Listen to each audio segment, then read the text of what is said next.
I'm Helen Sharp from the Knitting School in Seattle, and this video is about decreasing with a 2x2 rib.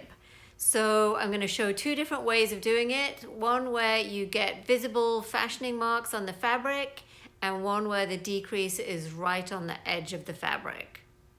So my little sweater here shows two different ways of decreasing on a 2x2 rib. On this side, the decreases are done right on the edge of the fabric, just moving the end needle in one space every 4 rows. And on this side, they are done by moving several ribs in from their edge. In this case, 3, every 8 rows. And I'm doing a double decrease here. So 2 decreases every 8 rows is the same as 1 decrease every 4 rows. So the angle is the same on both sides. On this side, you get that lovely detail of the ribs sort of disappearing behind each other and a nice flat pathway for the seam. And you don't have to do them 3 ribs from the edge. They could be any amount of ribs from the edge.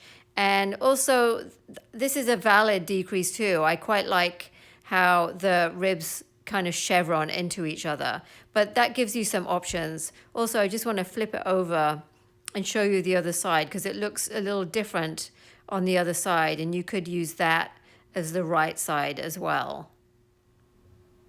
So I've got my machine set up for a 2x2 rib. On the right hand side, the end needles are on the main bed, and on the left hand side, the end needles are on the ribber bed, but that's going to change on this side. I'm going to do 2 different types of decrease.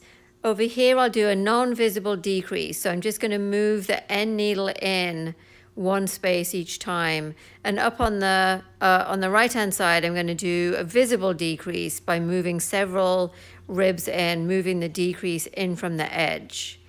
And so let's say you are following a pattern that called for a decrease, a single decrease every 4 rows.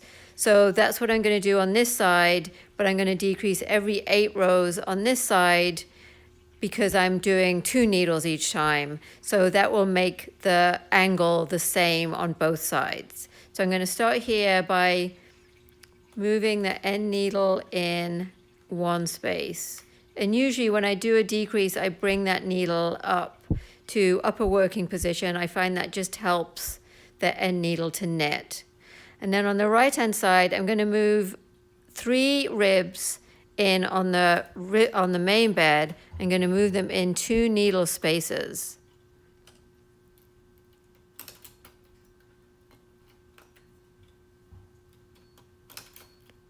So that's the main bed needles moved. Don't forget to move these out of work. Down on the ribber bed, I'm just moving 2 sets of ribs in.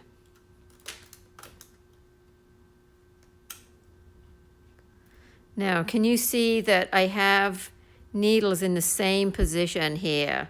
And that's my decrease right there.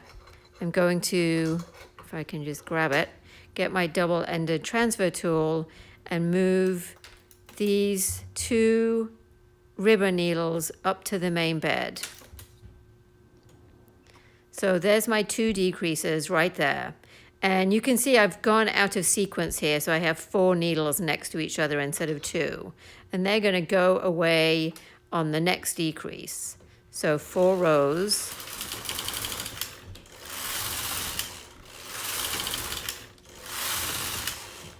And then a single decrease on the left. This time it's moving up to the main bed.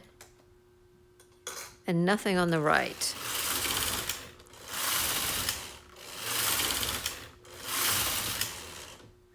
Single decrease on the left and double decrease on the right. So if I'm moving 3 ribs again, I'm going to start with these ones, and they will just move on top of those other 2 needles, and there's my decrease. And that's going to move the rib back into a 2x2 sequence.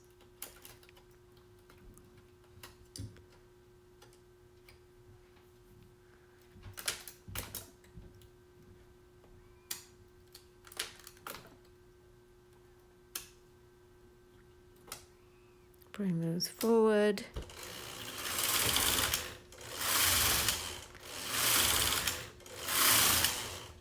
Single decrease on the left.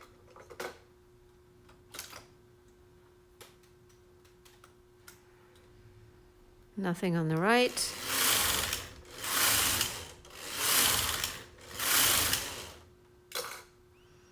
Single on the left. And 3 ribs on the right.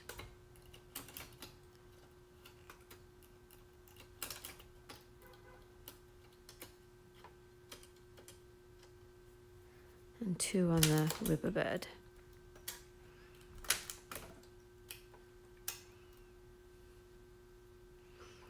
Now I need to do the decrease, which is moving these 2 ribbon needles up to the main bed.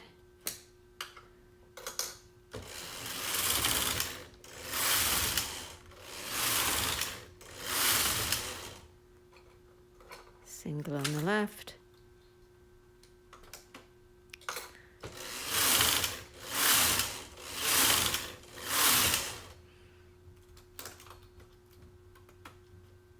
And now back into sequence.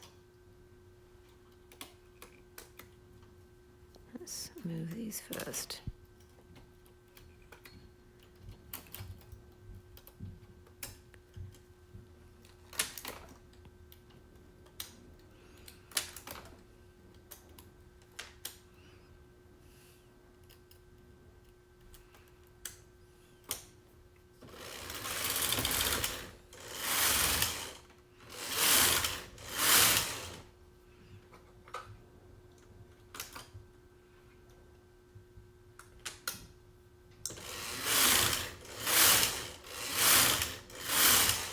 I hope you enjoyed that video. If you are interested in machine knitting, please subscribe to my channel and make requests, make comments on the feed below.